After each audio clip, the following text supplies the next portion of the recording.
دهه چمنزار، ناحیه یاوان.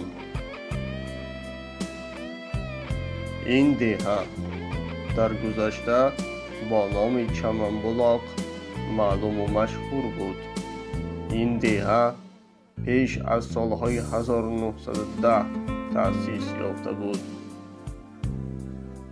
سفری پیشوای ملت محترم امام علی رحمان در سال 2005 باعث چمنزار نام گرفتن این دهه یعنی دهه چمنبلاق گردید. در این دهه پرفیض انار و انگور فراوان می شود. دهه چمنزار غیر از انار و انگور باز شفتالو، زردالو و سیب هم دارد، اما انار و انگورش فراوان تر است. اگر درباره چارواداریش گوییم، این دهه چارواداران است. آنها حتی زمین‌های هم دارند که خوراک چاروای خود را برای زمستان می توانند ذخیره کنند.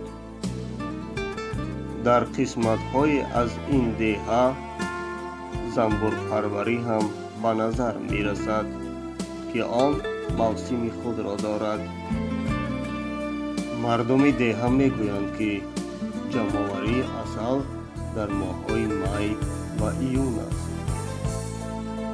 اگر درباره خوراک‌های ملی گوییم، در اینجا دلته‌پزی و آش بریده بسیار معمول است.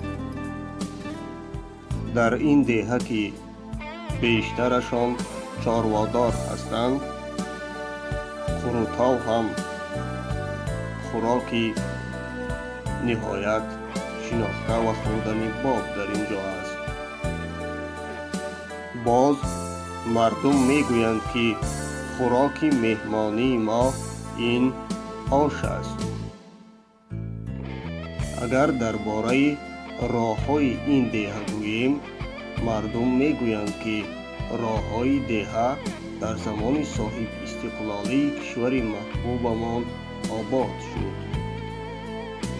برای آبادانی راه‌های این دهه سهم مردم خیلی ارزنده است.